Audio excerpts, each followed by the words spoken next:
mulai. Assalamualaikum warahmatullahi wabarakatuh.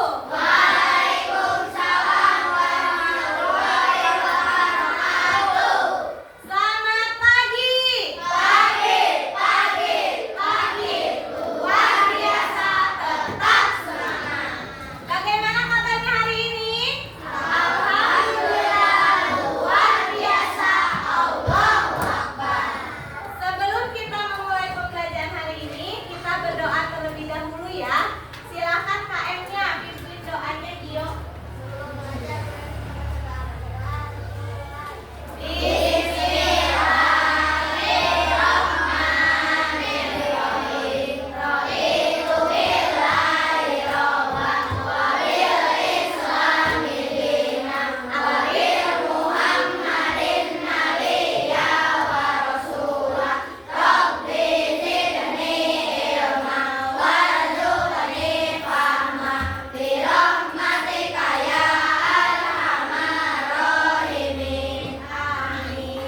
Semoga ilmu yang kita dapat hari ini bisa bermanfaat. Ya, hari ini siapa yang tidak hadir?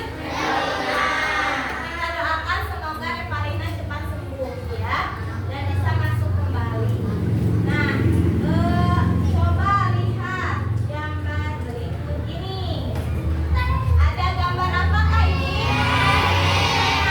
Siapa yang sudah pernah membuatnya? Oh, banyak ya. Bagaimana cara membuatnya? Ada yang bisa menjelaskan? Yo, Tiara, bagaimana? Masukkan ya, kemudian ya. Aduk-aduk. Oke, betul. Tepuk tangan untuk Tiara. Ada lagi yang mau menambahkan? Bagaimana, Farid? Diaduk-aduk. Ya, setelah diaduk-aduk, dicoba. Ya, betul. Tepuk tangan untuk Farid. Ada lagi yang menambahkan atau berbeda caranya? Sama? Sama ya. Nah, tadi yang disebutkan oleh teman kalian, Tiara dan Farid, berarti kalian sudah bisa berpikir komputasional. Nah, hari ini kita akan bahas tentang berpikir komputasional. Nanti Ibu akan tayangkan video, kalian amati. Setelah menonton video ini, diharapkan kalian bisa menjelaskan pengertian dari berpikir komputasional. Kemudian nanti kalian akan dibagi kelompok dan berdiskusi.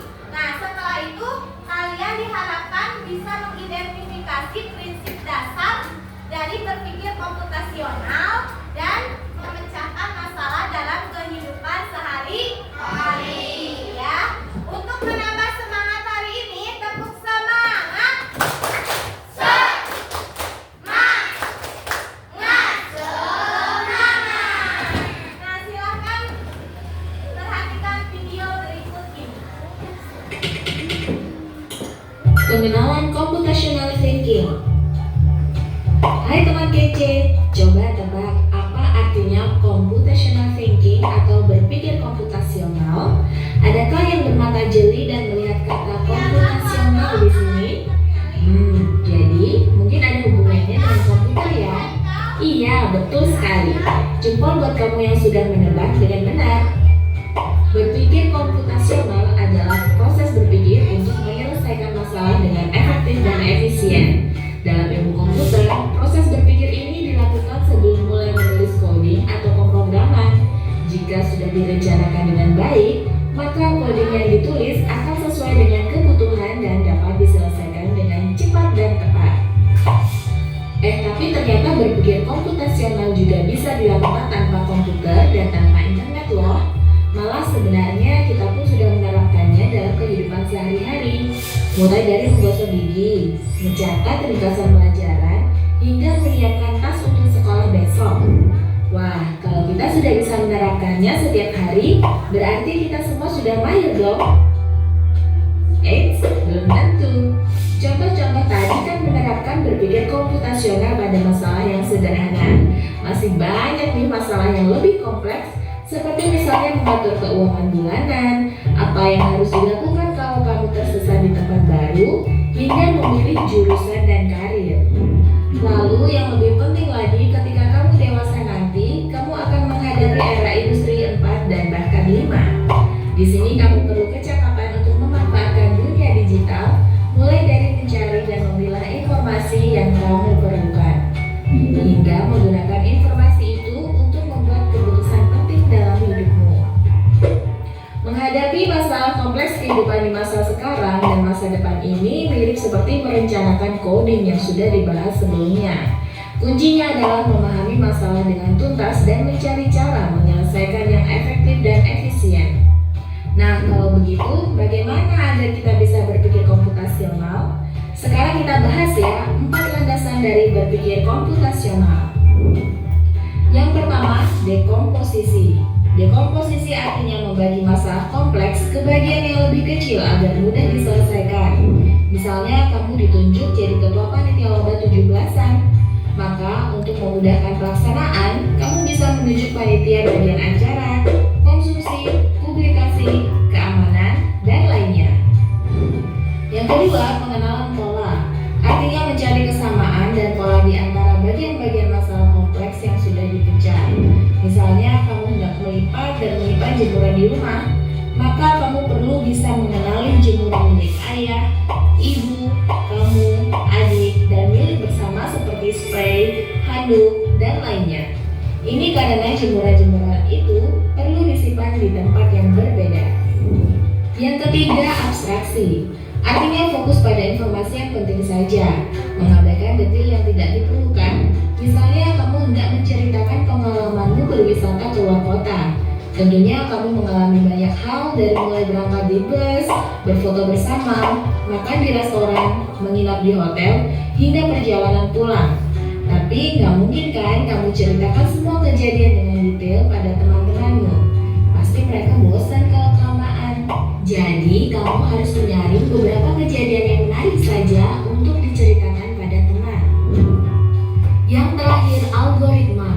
Artinya membuat langkah-langkah penyelesaian atau membuat aturan yang diikuti untuk menyelesaikan masalah. Misalnya kamu diberi daftar belanja di supermarket oleh ibu. Ada minyak goreng, telur, roti, sayur, dan kopi. Lalu kamu harus buru-buru karena ibu sudah mau memasak dengan minyak goreng itu. Nah, kalau seperti ini, satu cara yang efisien misalnya mulai dengan mengambil barang yang paling dekat dari pintu masuk hingga terakhir yang paling dekat dengan kasir. Nah, itu dia 4 landasan berpikir komputasional yang perlu diterapkan untuk memecahkan masalah yang kompleks. Dari video yang tadi kalian tonton, nah apa itu berpikir komputasional? Ada yang bisa menjelaskan? Ya, Akila? Ya, cara menyelesaikan masalah secara efektif, seperti cara berpikirnya komputer, ya. Nah, ada 8 landasan di dalam berpikir komputasional.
menit lagi ya, sudah.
Jangan dikasih tahu.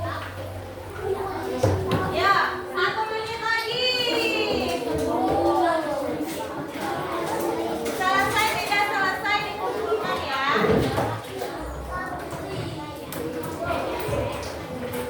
10, 9, 8, 7, 6, 5, 4, 3, 2, 1. Yuk, Dirga udah habis. Ya semua ya. Oke, dari tadi yang kita bahas hari ini, pelajaran apa yang bisa kalian dapatkan hari ini? Ada yang bisa? Tadi kita sudah